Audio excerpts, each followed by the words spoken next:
نحمده ونصلي على رسوله الكريم اما بعد فاعوذ بالله من الشيطان الرجيم بسم الله الرحمن الرحيم قال الله تعالى في القرآن المجيد فانكحوا ما طاب لكم من النساء مثنى وثلاث ورباع فإن خفتم ألا تعدلوا فواحدة سبحان ربك رب العزة عما يصفون وسلام على المرسلين والحمد لله رب العالمين اللهم صل على سيدنا محمد وعلى آل سيدنا محمد مبارک وسلم۔ اللہ رب العزت نے قرآن پاک میں فرمایا فانکحوا ما طاب لکم من النساء مثنی وثلاث ورباع، عورتوں میں سے تم جسے پسند کرتے ہو نکاح کر لو، دو دو سے، تین تین سے اور چار چار سے۔ آگے اللہ رب العزت فرماتے ہیں فَإِنْ خِفْتُمْ أَلَّا تَعْدِلُوا، اور اگر تمہیں اس چیز کا خوف ہو کہ تم اعتدال برابری نہیں کر سکو گے، فواحدہ، تو پھر ایک ہی کافی ہے۔ دور حاضر میں دوسری شادی، تیسری شادی کو برا سمجھا جا رہا ہے۔ دور حاضر میں یہ سمجھا جا رہا ہے کہ دوسری اور تیسری شادی کرنا نعوذ باللہ کوئی غلط کام۔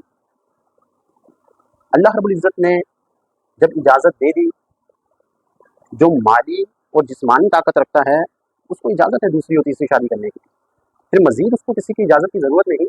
بہتر ہے کہ وہ پہلی بیوی کو اعتماد میں لے، پھر دوسری اور تیسری شادی کی طرف آگے بڑھے۔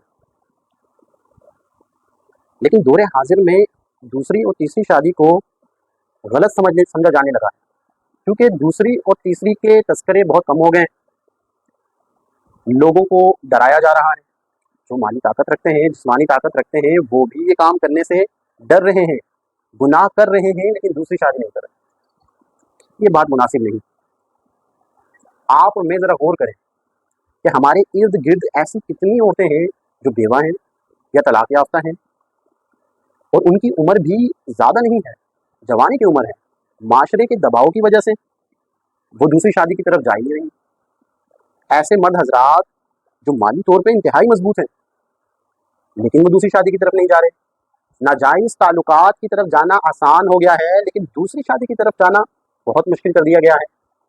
ہمارے معاشرے میں دوسری شادی کا رواج انتہائی مشکل بنا دیا گیا ہے، جبکہ یہ تو انتہائی آسان کام تھا۔ صحابہ رضی اللہ تعالیٰ عنہ اجمعین کو دیکھیں، کثرت صحابہ ہیں جنہوں نے 2-3 شادیاں کی تھیں، بہت کم صحابی ہیں جنہوں نے ایک شادی کی تھی۔ زیادہ تر صحابہ رضی اللہ تعالیٰ عنہ نے 2-3 اور 4 شادیاں کی۔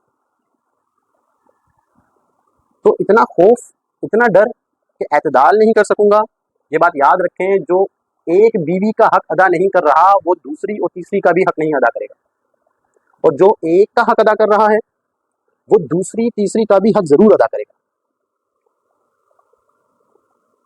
تو ہمیں اللہ رب العزت کے حکم کو سمجھنے کی ضرورت ہے۔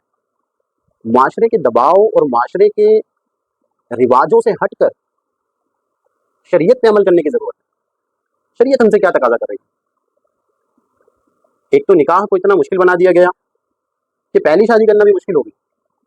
آج کا نوجوان پریشان ہے کہ ہم پہلی شادی کیسے کریں۔ ہم نے تو یہ جہیز کی نحوست کی طرف ذہن ہے، اور لڑکے نے جی وہ سونا بنانا ہے، چاندی بنانی ہے، اس کے لیے وہ پریشان ہے۔ اور جو خواتین ہیں، ان کے ماں باپ ہیں، جو لڑکیاں بیچاری بچیاں بیٹھی ہیں، وہ اس لیے پریشان ہیں کہ انہوں نے بہت سارا جہیز جمع کرنا ہے۔ ایک تو پہلی شادی کو انتہائی مشکل کر دیا گیا، اور اس کی وجہ سے، اس شرعی عمل کو چھوڑنے کی وجہ سے، شریعت پہ اس عمل نہ کرنے کی وجہ سے انتہائی نحوست یہ پھیلی کہ پھر زنا عام ہو گیا۔ اب آپ دیکھیں، زنا کرنا انتہائی آسان ہو گیا، نکاح کرنا انتہائی مشکل ہو گیا۔ تو اصل کرنے کا کام شریعت پہ عمل کرنا ہے۔ معاشرے کا دباؤ، معاشرے کی بات یہ شریعت کے تضاد میں آ گئی تو لازمی آپ اس کو چھوڑنا پڑے گا۔ اللہ رب العزت نے تو آپ کو 2-2 3-3 4-4 کرنے کی اجازت دی ہے، اور پھر اگر آپ کو کوئی عورت اپنے حقوق معاف کر دیتی ہے تو پھر تو مالی قید بھی ختم ہو گئی، مالی قید بھی ضروری نہیں ہے پھر۔ اور دوسری شادی کے مثبت پہلو بہت زیادہ ہیں، منفی پہلو تو بہت کم ہیں۔ مثال کے طور پر آپ جب دوسری شادی کریں گے تو سب سے بڑا فائدہ یہ ہے کہ جو ایک گھرانہ جس کا کوئی ساتھ دینے والا نہیں ہے، جس کو کوئی سپورٹ کرنے والا نہیں ہے، اس کی کفالت آپ اپنے ذمہ لے رہے ہیں۔ اگر کوئی مرد دوسری شادی کے لیے